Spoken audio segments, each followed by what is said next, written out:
बिस्मिल्लाहिर्रहमानिर्रहीम। अस्सलाम वालेकुम friends, welcome back to my YouTube channel meals with Javeria. आज मैं आप लोगों के लिए लेकर आई हूँ बीफ की बहुत ही मज़ेदार रेशेदार दलीम। रेसिपी स्टार्ट करने से पहले मैं आप लोगों की एक छोटी सी गलतफहमी दूर करना चाहती हूँ, क्योंकि हम इसे ज़्यादातर हलीम कहते हैं, लेकिन ये हलीम नहीं दलीम है। दलीम ये दालों से मिलकर बनी है, इसलिए हम इसे दलीम कहते हैं।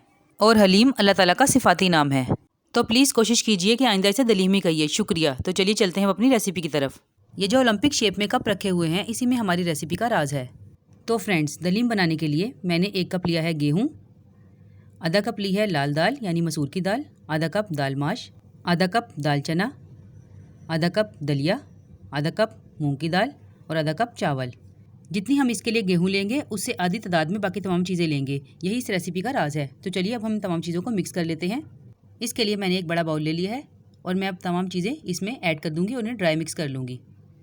तो फ्रेंड्स, जब तक ये मिक्स हो रही हैं, अगर आप लोगों को मेरी वीडियो पसंद आ रही है तो प्लीज़ मेरी वीडियो को लाइक कर दें और चैनल को सब्सक्राइब कर दें और साथ लगे बेल आइकन को लाजमी दबाइएगा, ताकि मेरी हर नई आने वाली अपडेट आप सबसे पहले देख सकें। शुक्रिया।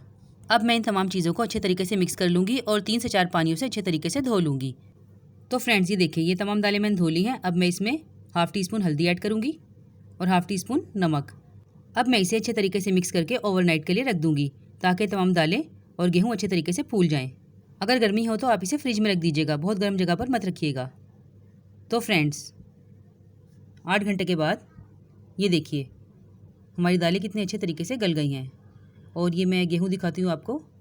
ये देखिए, ये बिल्कुल हलवा हो रहा है, कितने अच्छे तरीके से गल गया है। चलिए अब हम इसे पकाने की तैयारी कर लेते हैं। तो फ्रेंड्स, ये मैंने एक बड़ा पतीला ले लिया है, इसमें मैंने 2 लीटर के करीब पानी ऐड कर दिया है। अब मैं दालों वाला सारा मिक्सचर पानी समेत इसमें ऐड कर दूँगी। ये तकरीबन टोटल 3 लीटर पानी हो गया है। अब मैं इसमें half teaspoon red chilli powder add करूँगी और इसे अच्छे तरीके से मिक्स करके मीडियम टू लो फ्लेम पर 2 घंटे के लिए पकने के लिए छोड़ दूँगी। तो जब तक ये पक रहा है, हम गोश्त की तैयारी कर लेते हैं। ये मैंने कुकर ले लिया है, गैस को ऑन कर दिया है। अब मैं इसमें 1 पाव के करीब घी ऐड कर दूँगी। आपने इस रेसिपी में घी ही यूज़ करना है, ऑयल में ये रेसिपी नहीं बनेगी। जैसे ही घी गर्म होगा, मैं इसमें 2 अदद दरमियाने साइज़ की बारीक कटी हुई प्याज ऐड कर दूँगी और इसे गोल्डन फ्राई कर लूँगी। ये हम एंड में यूज़ करेंगे। तो ये देखिए फ्रेंड्स, प्याज हमारी किस कदर अच्छे तरीके से गोल्डन हो गई हैं। इससे ज़्यादा हमें इसे गोल्डन नहीं करना, वरना ये ब्लैक की तरफ चली जाएंगी। अब हम इसे निकाल लेंगे।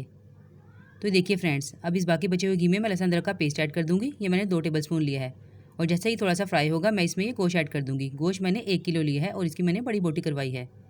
अब मैं इसे 4 से 5 मिनट के लिए अच्छे तरीके से फ्राई कर लूँगी।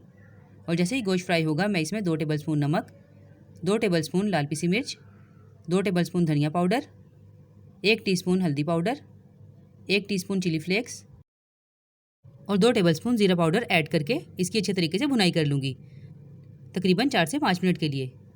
फिर इसके बाद मैं इसमें ये तकरीबन आधा कप के करीब दही ऐड करूँगी और इसकी फिर से अच्छी सी भुनाई कर लूँगी। दही ऐड करने से ये बहुत टेंडर और जूसी बनेगा। तो फ्रेंड्स, अब इस स्टेज पर मैं इसमें से हाफ घी निकाल लूँगी और इसे एंड में यूज़ करूँगी, जिसे हम तरी भी कहते हैं। और तरी निकालने के बाद मैं इसमें 2 गिलास के करीब पानी ऐड करूँगी और ढक्कन ढककर कुकर को बंद करके 40 मिनट के लिए इसे गलने के लिए रख दूँगी, या जब तक कि ये बिल्कुल अच्छे तरीके से गल ना जाए। तो चलिए फिर मिलते हैं 40 से 45 मिनट के बाद। तो फ्रेंड्स, 40 मिनट के बाद मैंने चूल्हे को बंद कर दिया था और 5 मिनट तक इसे ऐसे ही बंद रहने दिया। और अब मैं आपको दिखाती हूँ कि गोश्त हमारा कितने अच्छे तरीके से गल गया है। ये देखिए, पानी भी तकरीबन खुश्क हो गया है और गोश्त हमारा बिल्कुल हलवा हो रहा है। बस हमें ये ऐसा ही चाहिए था। अब मैं इसे घोटने की मदद से अच्छे तरीके से घोट लूँगी, ताकि ये बिल्कुल रेशा रेशा हो जाए। अगर आप इसे गरम गरम ही घोटेंगे तो ये फ़ौरन घुट जाएगा। ये देखिए, माशाल्लाह से 5 मिनट में ही कितने अच्छे तरीके से घुट गया है। चलिए अब हम दाल को देख लेते हैं। तो ये देखिए फ्रेंड्स, 2 घंटे के बाद दालें हमारी इस कंडीशन में आ गई हैं, यानी ये बहुत अच्छे तरीके से गल गई हैं। अब हम इसे भी गरम गरम ही घोट लेंगे, ताकि ये जल्दी से घुट जाए, वरना ठंडी होकर ये नहीं घुटेगी। तो ये देखिए फ्रेंड्स, दालें हमारी किस कदर अच्छे तरीके से घुट गई हैं। अब हम इस स्टेज पर ये रेशा किया हुआ गोश्त इसमें ऐड कर देंगे। आपने गोश्त और दालों को हमेशा अलग ही घोटना है, तभी ये जल्दी होगा, वरना इसमें बहुत देर लग जाएगी। अब हम इसे अच्छे तरीके से मिक्स कर लेंगे और इस तरीके से चम्मच चलाते हुए तकरीबन 25 मिनट के लिए दरमियानी आंच पर पका लेंगे, ताकि ये सब चीज़ें एकजान हो जाएँ। तो फ्रेंड्स, ये देखिए 25 मिनट के बाद माशाल्लाह से दाल और गोश्त कितने अच्छे तरीके से मिक्स हो गए हैं। अब इस स्टेज पर मैं इसमें 2 टेबलस्पून के करीब गरम मसाला पाउडर ऐड कर दूँगी और ये बाकी बची हुई तरी ये भी इसमें इस टाइम पर ऐड कर दूँगी और इसे फिर से अच्छे तरीके से मिक्स करते हुए तकरीबन 5 मिनट के लिए फिर से पका लूँगी। आपने भी इसे इसी तरीके से स्टेप बाय स्टेप पकाना है। तो फ्रेंड्स, ये देखिए 5 मिनट के बाद दलीम हमारी बनकर तैयार हो गई है और ये देखिए माशाल्लाह इसके किस कदर अच्छे रेशे बने हैं। तो चलिए अब हम इसको डिश आउट कर लेते हैं।